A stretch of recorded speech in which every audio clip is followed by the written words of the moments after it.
Hello everyone. You are probably seeing me in a very different light today because normally everyone's used to looking at me like this because that's how I film my videos. But I wanted to film this video because I was so excited for the Nintendo Switch 2. I've been waiting for it for ages, and then I saw the price of it. Not this. And I was like, wow, okay. So the console is, at time of recording, they have announced that it is $450, which is up there. Somebody in the comments of one of the videos was like, oh, time to hit up the old game backlog. And I was like, now there's an interesting idea. Just out of curiosity, how many games on my wish list could I buy for just the price of the console? That's not including like what I think is going to be like the launch game, which is the Mario Kart open world game, which looks very cool. I'm just not willing to pay $90 plus a online subscription plus a console to play that game. So we're gonna do something, we're gonna try something.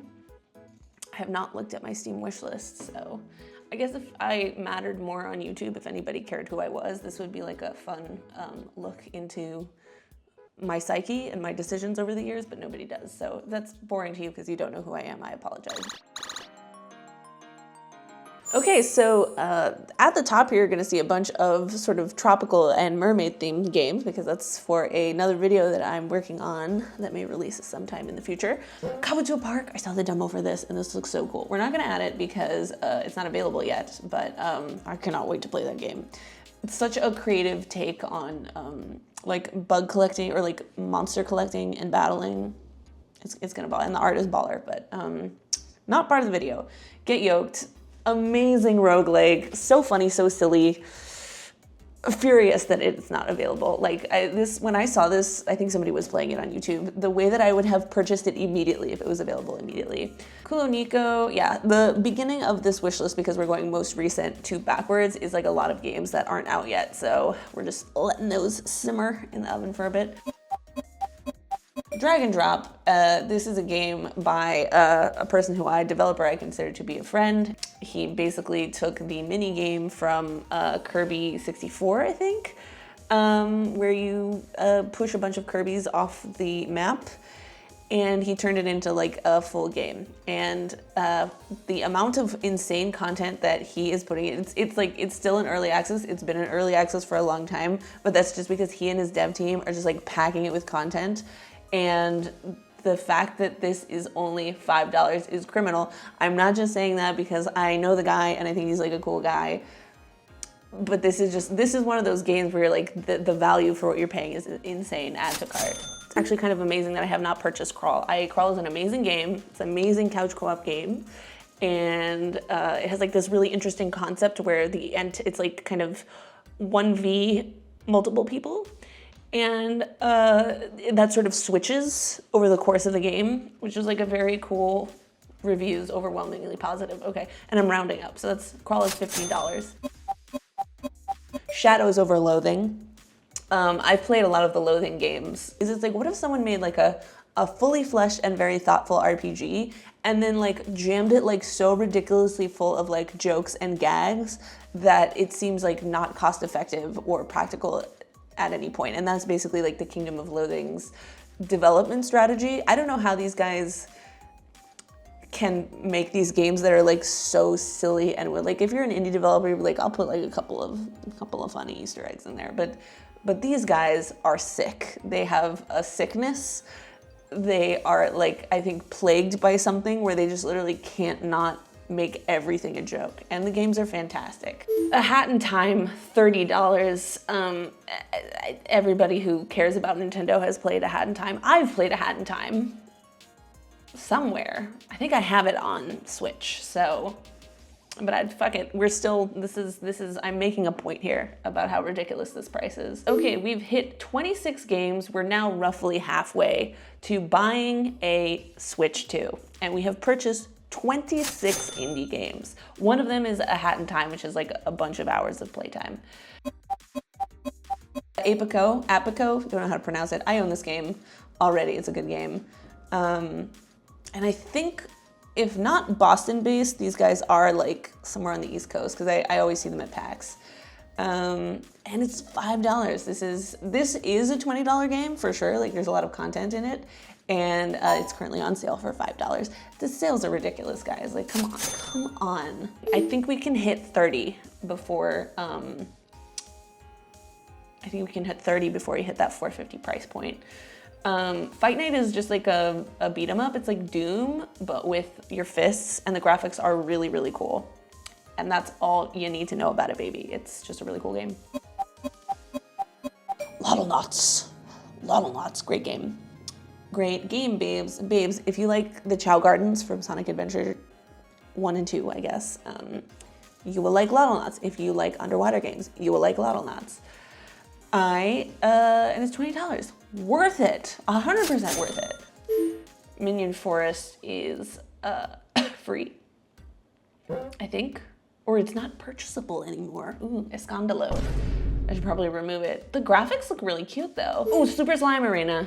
Let me geek out about Super Slime Arena. They are a Boston-based dev team, and I always see them at the conventions in Boston. Famously, whenever I go to see this being demoed in Boston, one of the I think it's like 2 or 3 buttons is all you need to play the game.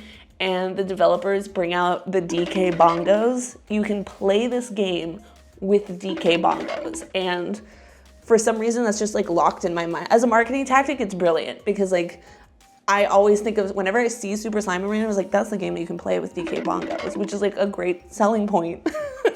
And I hope they're doing well. Mostly positive. Great, $15. Add it to cart. Super Raft Boat. Love this game. I think I played a Game Jam version of this, and it's so fun and addicting. And it's free. I think this is the Game Jam version of the game. Just for argument's sake, I want to get like the full version of this and add it to cart, which is $15. This game is amazing. Look at this trailer. Look at the art. Look at, somebody put this, like a small team of people put this game together. So, well, first of all, somebody made it as a Game Jam game, which is crazy. And now they made a multiplayer version. I may actually buy this game for real. This game is so cool. This game is brilliant. Love it. Okay, back to Wishlist. Garden Story. I already own Garden Story on Switch. Really, really cute game, incredibly stressful. Like, you think that it's like very wholesome, but the story is actually quite dark. You're like playing like a little grape, and everybody fucking hates you. And you're like, I'm just a little grape, and I'm trying to do my best, and I'm trying to save this town. Everyone's like, what the fuck is wrong with you, grape? They say grape with a hard R. Do you know what I'm saying? But it's a fantastic game. Okay, so there were 3 games that I had to skip on the wish list because they were free, which means for the price of one Nintendo Switch console without any games, you could purchase on Steam 45 indie games, which is fucking crazy. Most of these are not like 2-hour games either. These are like full games that you could get like at least 10 hours out of. So yeah, I don't know what to tell you guys. Don't waste your money on a Nintendo Switch 2. I'm telling you, this is one of the biggest Nintendo stands that live on the planet. Even the Wii U, I was like, a lot of people hated on that console, but I actually was a huge fan of the Wii U. I loved a lot of the games for it. One of my personal game development heroes is Satoru Iwata, and all the stuff that he did specifically for getting women and underrepresented people to play games. He was like a huge influential figure in that. And he was the head of Nintendo for a long time, and he led it into a lot of successes. But Iwata is dead now, and that is true in more ways than one. So really do not let brand loyalty dictate any of your financial decisions. We're about to enter into one of the worst recessions that we have experienced in the United States for a long time. I think probably the whole tariff thing that happened recently is probably going to exacerbate this as well. So baby, just don't do it. There are good games out there that you can play, and you can play so many for cheaper. And maybe you're a person who's like, oh, I don't really play Steam games, like I only play console games. Well, you should start. Nobody's holding a gun to your head, babes. You should start because, financially, you look dumb. You look dumb if you're trading 45 really, really good games for like a console and one $80 game. I didn't even factor in the cost of the games, guys, which is also going up. So yeah.